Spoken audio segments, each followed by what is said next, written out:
అమ్మా సీత, చెల్లమ్మా సీత. ఏమిటన్నయ్యా, అప్పుడే డ్యూటీ అయిపోయిందా? డ్యూటీ అయిపోయిందమ్మా. నా రిపోర్ట్స్ చూసి డాక్టర్ ఏమన్నారన్నయ్య? మీ రిపోర్ట్ డాక్టర్ బ్రహ్మాండంగా ఉందమ్మా.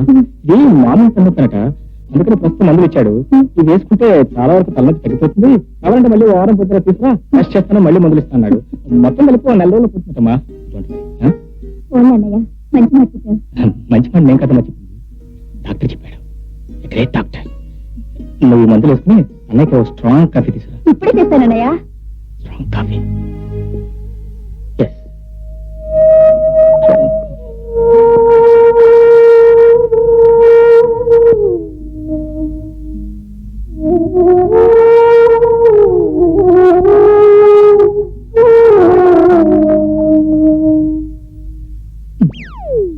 ఇప్పుడైనా మతి మరుపు లేకపోతే సరే. ఇది నాయనే, ఇది నా కుర్చీని. నా ఇంట్లో నా కుర్చీలో నా పిల్లలు కూర్చుంది. నేనెవరో చెప్పుకో చూద్దాం. ఏంటి అక్కడ లేకపోతే ఇక్కడికి వచ్చారా? నువ్వెక్కడుంటే నేను అక్కడే. నువ్వు అక్కడ ఉన్నావా? మరి అనుకుంటూనే ఉన్నాను గురు. అది ఇంట్లో లేకపోయేసరికి ఎక్కడికే వచ్చి ఉంటుందని నువ్వు కొంత ముంచుతావని అనుకుంటూనే ఉన్నాను. ఏమిటయ్యా, నా ఇంట్లో మావిడే ఉంటున్నాను, నాకేం తెలుసు? ఏమిటి సిగ్గు లేకపోతే సరే, ఇంటికి ఎవరైనా వస్తే చాలు బుగ్గలు వెళ్ళాలి, కళ్ళు మీడాలు. వచ్చావు మా గురువు మధ్య మరి పోయే వరకు నువ్వు ఈ కొంపలు అడిగట్టడానికి లేదు. మా ఉద్యోగాలే వదిలేశాను. కొంపలు కదా. అత్తయ్య గారు, మీ ఆయన భలే చిలిపివారండి. వెనక నుంచి కళ్ళు మూసి జరిగిందేదో మా అద్భుతంలాగా ఊరంతా సాటిపోయాలా? ఉండండి కాసేపు. చాలండి సంబరం. జరిగింది. ఆ పక్కనే ఉన్న సంగీత నరసింహంలో జరిపించారు. నాకు నిజంగానే ఇన్సూరెన్స్ డబ్బు వస్తుందంటారా? తప్పకుండా వస్తుంది. అయితే ఈ డబ్బు రావాలంటే గోయల్ అనే మిలిటరీ డాక్టర్ ఉన్నారు, ఆయన సర్టిఫికేట్ కావాలి. నేను ఇచ్చే లెటర్ చూపిస్తే ఆయన తప్పకుండా ఇస్తారు. దాంతో మీకు 10,000 వరకు ఇన్సూరెన్స్ డబ్బు వస్తుంది. అయితే ఈ సహాయం చేసినందుకు అందులో సగం డబ్బు నాకు ఇవ్వాలి. అలాగే బాబు, నీ వల్ల 10,000 రూపాయలు వస్తున్నాయంటే అందులో 5,000 రూపాయలు ఇవ్వడానికి అలాగే ఇస్తాను. అయితే ఇదిగో కవరు. కానీ ఒక విషయం, నేను ఉత్తరం ఇచ్చినట్టు గోయల్ తప్ప మరి ఎవ్వరికీ తెలియకూడదు. అలాగే బాబు. మళ్ళీ 2 రోజుల్లో కలుస్తాను. ఎట్టి పరిస్థితుల్లోనూ ఈ విషయం ఎవరికి తెలియకూడదునా? వస్తాను. ఓకే.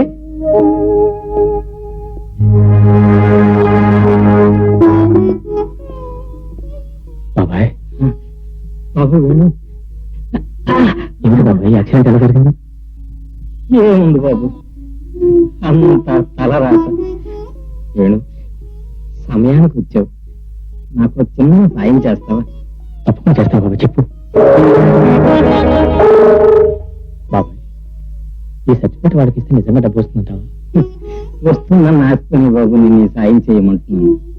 కానీ నువ్వు నాకు ఒక్క మాట ఇస్తావా? ఏమిటి బాబాయ్ ఇది? బాబు, ఎట్టి పరిస్థితుల్లోనూ ఈ కవర్ విషయం ఎవ్వరికీ ఏమీ చెప్పని మాట. అలాగే బాబాయ్, ఓ మాటకి.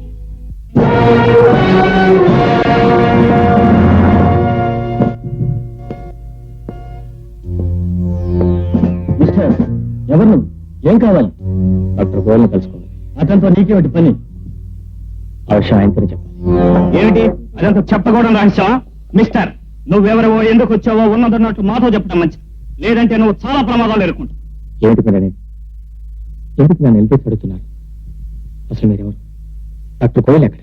నా పేరు Joshi, Indian military secret commander in chief ని. ఇక డాక్టర్ గోయల్ ఎక్కడన్నావు కదూ? మా ప్రశ్నలకు సరైన సమాధానాలు చెప్పక చిత్రహింసలు అనుభవించి నిన్న రాత్రి మా చేత కాల్చి చంపబడ్డాడు. ఏమిటి మీరు చెప్పేది? నిజమేనా? అతన్ని కాల్చి చంపడానికి కారణం గోయల్ పాకిస్తాన్ గోడ చేత. అతని కోసం నువ్వు వచ్చావు అంటే నీ నుంచి కొత్త విషయాలు ఏమైనా తెలుస్తాయేమోనని ఆశిస్తున్నాం. ఐమ్ సారీ, డాక్టర్ గోయల్ మనకి ఇంత చరిత్ర ఉందని నాకు తెలియదు. మరి నీకు తెలిసిన చరిత్ర ఏమిటో?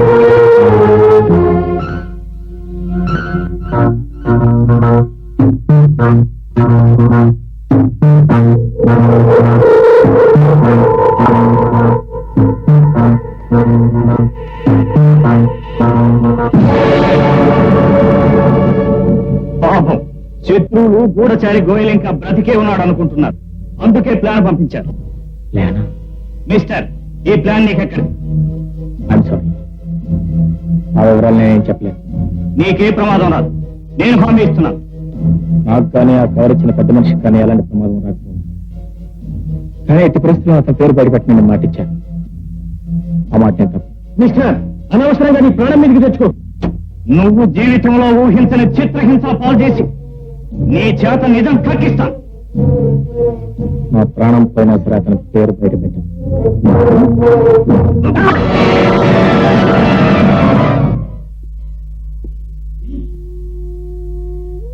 మిస్టర్, ఎన్ని చిత్రహింసలు పెట్టినా నువ్వు నిజం చెప్పడం లేదు. చాలా మంది వాళ్ళ కనిపిస్తున్నావు. తెల్లవారి వరకు నీకు టైం ఇస్తున్నావు. ఈలోగా ఆ కవరు నీకెవరిచ్చారో చెప్పకపోయావో నీ బ్రతుకే సర్వనాశనం అయిపోతుంది.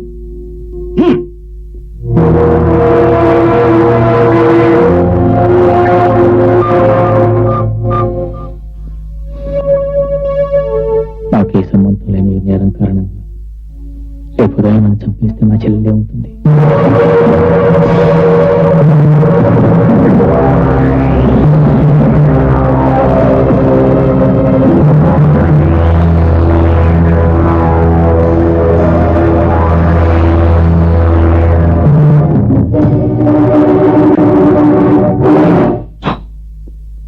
అలా జరగటానికి లేదు. నా చెల్లెల కోసం బ్రతి తీరాలి. వాళ్ళకి నిజం ఇప్పుడే చెప్పేస్తాను. ఎట్టి పరిస్థితుల్లోనూ ఈ కవర్ విషయం ఎవ్వరికి ఏమీ చెప్పనని మాట. లేదు, బాబాయ్కి జన్మ తప్పలేను. ఈ విషయం వాళ్ళకి తెలిస్తే బాబాయ్ని కూడా చంపేస్తారు. ఏదేమైనా సరే బాబాయ్కి జన్మ తప్పలేను.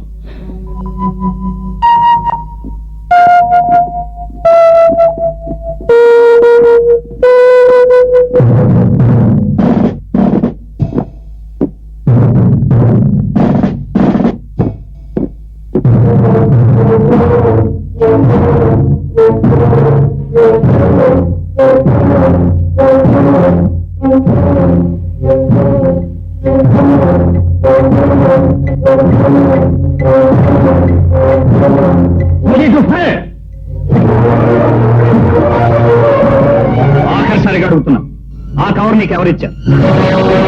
ఎవరిచ్చారు?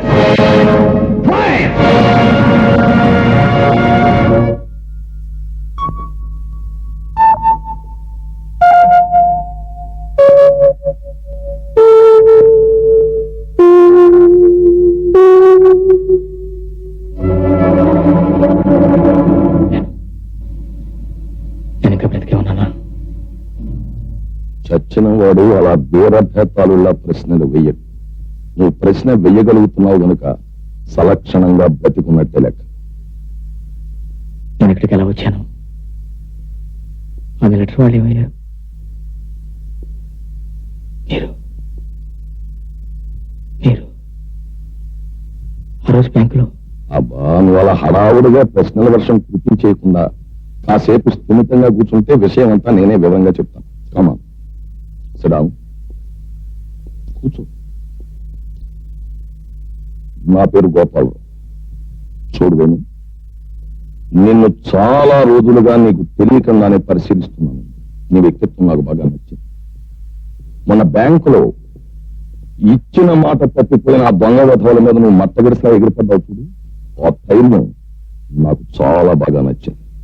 అయితే ఇచ్చిన మాట మీద నువ్వు ఎంతవరకు నిలబడతావో తెలుసుకోవడానికి ఒక పరీక్షా ప్రణాళిక పెట్టాను. ఆ పరీక్ష ప్రకారం రామయ్యకి చిన్న యాక్సిడెంట్ జరిపించి ఇన్సూరెన్స్ ఏజెంట్ గా ఎప్పుడూ పరిషత్ నాటకాల్లో బెస్ట్ యాక్టర్ ప్రైజ్ తీసుకునేవాడిని సెలెక్ట్ చేసి డాక్టర్ గోయల్ అడ్రస్ తో కవర్ ఇచ్చి పంపాను. ఆ కవర్ నువ్వే తీసుకొస్తావని నాకు తెలుసు కనుకనే డాక్టర్ గోయల్ ఇంటి దగ్గర మిలిటరీ మనుషుల్ని ఏర్పాటు చేశాను. మిలిటరీ ఆఫీసర్స్, ఆ సీక్రెట్ సర్వీస్ జోషి వాళ్ళంతా రంగస్థలం మీద రెచ్చిపోయి నటించేసిన మహానటులయ్యా. వాళ్ళని పాత్రలను పోషించరా అంటే జీవించడమే మొదలెట్టేశారు. అయితే ఇన్ని చిత్రహింసలు పెట్టిన రామయ్యకి ఇచ్చిన మాట కోసం నువ్వు నిజం చెప్పలేదు చూడు, అక్కడే నువ్వు పరిస్థితి గెలిచేసావు. నువ్వు నా పరీక్షలో చిత్రహింసలు పెట్టిన నేను ఆవేశపడకు, నేను చెప్పొద్దు. ఆవేశపడకు. నిజంగా ఆ నాటకం ఆడడానికి నిన్ను అలా హింసించడానికి నేను ఎన్ని వేలు ఖర్చు పెట్టానో కొంచెం ఆలోచించు. నాకు కావలసిన మనుషులు నువ్వే అని నేను నిర్ణయించుకోవడానికి ఎన్ని అవస్థలు పడుతున్నా ఈ ఇంట్లో ఎందుకు ఉంటున్నానో కొంచెం అర్థం చేసుకో. ఎంతకైనా అవ్వాలని మీకు జరగాల్సిన పని ఏంటి చెప్పు. అలా అడుగు. నేను చెప్పిన పని నువ్వు చేస్తే నీకు 1,00,000 రూపాయలు ఇస్తాను. ఎంత? 1,00,000? నేను చేయాల్సిన పని ఒక అందమైన ఆడపిల్లను ప్రేమించినట్టు నటించి గర్భవతిని చేసి నీ దారి నువ్వు వెళ్ళిపోవాలి. ఏమని మాట్లాడేది? ఆవేశపడకు, జాగ్రత్తగా విను. ఇది నేను చెప్పే కథలో అతి ముఖ్యమైన భాగం. ఊళ్ళో ఒక పెద్ద ధనవంతుడున్నాడు. అతనికి ఒక్కతే కూతురు. ఆ కూతురు అంటే అతనికి పంచ ప్రాణాలు. ఆ అమ్మాయికి వయస్సు ఉంది, చాలా అందం ఉంది. ఎలాగైనా నువ్వు ఆ అమ్మాయిని ప్రేమించాలి. ప్రేమించి ఏదో ఒక మంచి రోజు చూసి ఆ పిల్లని పెళ్లి కాకుండానే నువ్వు దాన్ని మంచం మీదకి లాగేయాలి. తాళి కట్టకుండానే దాన్ని తల్లిని చేసేయాలి. నీ దారి నువ్వు వెళ్ళిపోవాలి. అప్పుడు ఆ కూతుర్ను చూసి ఆ తండ్రి కుమిలిపోవాలి. పిచ్చెత్తిపోయి గోడకేసి తల బద్దలు కొట్టుకు చావాలి. అది నేను కళ్ళారా చూడాలి. ఆపుని వాగుడు. నీకు ఎవరి మీద ఉన్న కక్ష కొద్దీ వాడి పిల్లని పెళ్లి కాకుండానే తల్లించమంటావా? అది చూసి నువ్వు నవ్వుకుంటావా? నువ్వు ఒక మనిషివేనా? ఆగుదండి. నువ్వేమన్నా నీ బాధపడి, కానీ అలా కక్ష తీర్చుకోవడం నా జీవితాశయం. ఈ పని నువ్వు చేసి పెడితే నీ మేలు నేను జీవితంలో మర్చిపోలేను. నేనిచ్చే డబ్బుతో నీ చెల్లికి కంటి చూపు వస్తుంది, నీ బ్రతుకు బాగుతుంది. ఒక అమాయకురాలైన ఆడపిల్ల కంటిలో నీళ్లు తెప్పించి నా చెల్లెలకు కంటి చూపు తెప్పించలేను. ఆ పిల్ల బ్రతుకు బండపాలు చేసి నా చెల్లెల బ్రతుకు బాగు చేసుకోలేను.